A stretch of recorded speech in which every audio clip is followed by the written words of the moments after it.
বন্ধুরা, আগরতলা বইমেলার ওপর এই ভিডিওটা যখন প্রেজেন্ট করছি তখন কলকাতা বইমেলা শুরু হয়ে গেছে গত 22শে জানুয়ারির থেকে। খুব সুন্দর একটি শীতের সন্ধ্যায় রওনা হলাম আগরতলা বইমেলার উদ্দেশ্যে। ফ্লাইওভার দিয়ে হাঁপানিয়া যেতে মিনিট 10 লাগে।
আগরতলা বইমেলা এবার শুরু হয়েছিল জানুয়ারির 2 তারিখ শুক্রবার থেকে। অন্যবারের মতন এবারও আমি বইমেলাটা খুব উপভোগ করেছি। যদিও এবার অন্যবারের তুলনায় কলকাতার প্রকাশকদের অংশগ্রহণ কম ছিল। এবছর 183টি বুক স্টল ছিল, আর প্রতিবারের মতো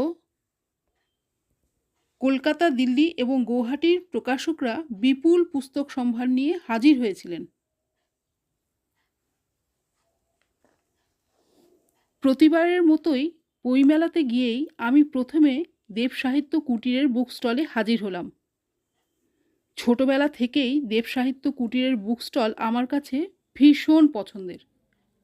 নন্টে ফন্টে হোক অথবা হাদাভোদা এবং বাটুল, নারায়ণ দেবনাথের এই পঞ্চরত্নকেই আমার ভীষণ পছন্দ। বিয়ের পরেই আবিষ্কার করলাম আমার হাজব্যান্ডও বাটুলের খুব ভক্ত। তবে আমি যেটা পছন্দ করি না সেই ভূতের গল্পেরও বিরাট ভক্ত আমার হাজব্যান্ড। আমি অবশ্য ভূতে বিশ্বাস করি না। ভূতে বিশ্বাস না করলেও ভূতের গল্প পড়তে আমার কোনো আপত্তি নেই। আমি মুভিও খুব ভালোবাসি। ইনফ্যাক্ট আমি ভৌতিক গল্পের বইয়ের থেকে ভৌতিক ছায়াছবি বেশি ভালোবাসি। এ ব্যাপারে আপনাদের সঙ্গে আরেকদিন বিস্তৃত আলোচনা করব।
কলকাতা বইমেলার সঙ্গে আগরতলা বইমেলার কোনো তুলনাই হয় না।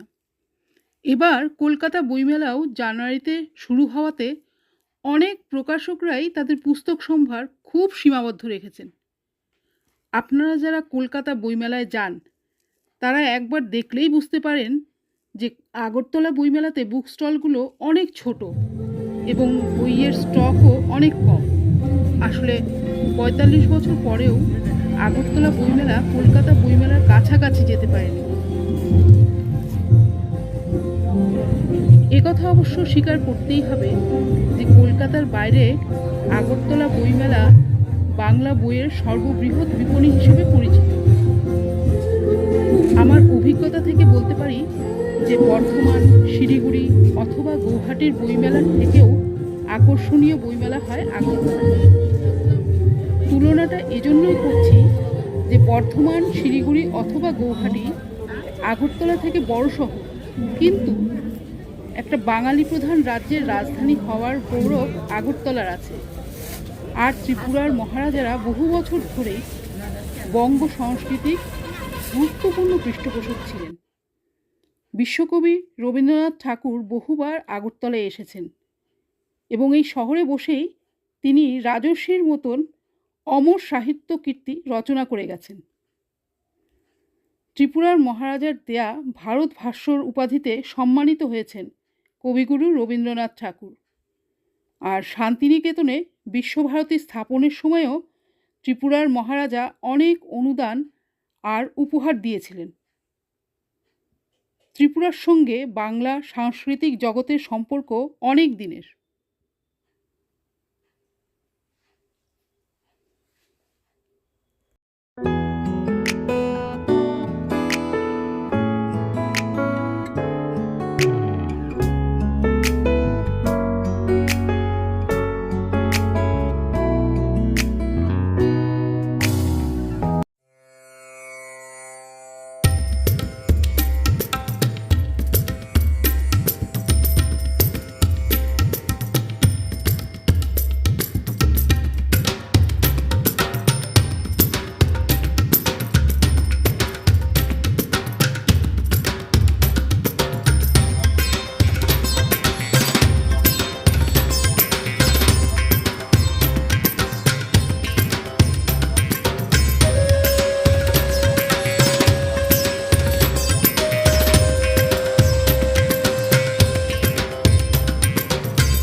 এবার বইমেলাতে ধর্মগ্রন্থের কালেকশনও খুব ভালো হয়েছে। নবভারত প্রকাশনের অনেকগুলো বই পেলাম এবং এখানে বিশেষভাবে উল্লেখযোগ্য নবভারতের পৌরাণিক গ্রন্থগুলো। কলকাতার নবভারত পাবলিশার্স খুব যত্ন করে পৌরাণিক গ্রন্থগুলো প্রকাশ করেছে। বইমেলাতে ভীষণ মিস করি পুরনো দিনের রাশিয়ান বাংলা বই। সোভিয়েত ইউনিয়নের স্বর্ণযুগের বাংলা বইগুলো এখনও বাঙালি পাঠকদের হৃদয়ে স্মৃতি হয়ে বেঁচে আছে। গল্পের বই থেকে শুরু করে অঙ্ক এবং বিজ্ঞানের বইগুলো খুব জনপ্রিয় হয়েছিল। আমার ছোটবেলায় অমর চিত্রকথা, হাঁদাভোঁদা, নন্টে ফন্টে এবং বাটুলের পাশাপাশি টিনটিনও খুব জনপ্রিয় ছিল। মনে আছে আমার ছোটবেলায় ইন্দ্রজাল কমিক্স নিয়ে শিশু কিশোরদের খুব উৎসাহ ছিল। 90-এর দশক থেকে বাংলা ভাষায় আর নতুন করে সোভিয়েত বই ছাপা হয়নি। 1991 থেকে ইন্দ্রজাল কমিক্সও বন্ধ হয়ে যায়। তবে ইন্দ্রজাল কমিক্সের অর্ণদেব, রিপ কার্বি অথবা জাদুকর ম্যান্ড্রেকের আকর্ষণ কিন্তু এখনও শেষ হয়নি। 2026 সালেও অর্ণদেব, জাদুকর ম্যান্ড্রেক, রিপ কার্বি ভারতে কমিক্স জগতে জনপ্রিয়তার সঙ্গে বিচরণ করছে। শক্তি কমিক্স, রয়্যাল কমিক্স ইত্যাদি প্রকাশনগুলো এখনও কমিক্সের জনপ্রিয়তা ধরে রেখেছে।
অমর চিত্রকথা ভারতের শিশু সাহিত্যের একটি ভীষণ জনপ্রিয় নাম।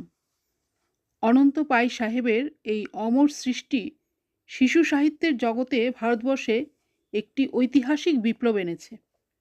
সেই ছোটবেলা থেকে অমর চিত্রকথা আর বইমেলা আমার কাছে প্রায় সমার্থক।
আজকের মতো বইমেলা অভিযান শেষ করলাম। ইচ্ছে আছে 13 অথবা 14ই জানুয়ারি বইমেলায় আবার এসে আরও কিছু বইয়ের সঙ্গে সময় কাটাতে পারবো।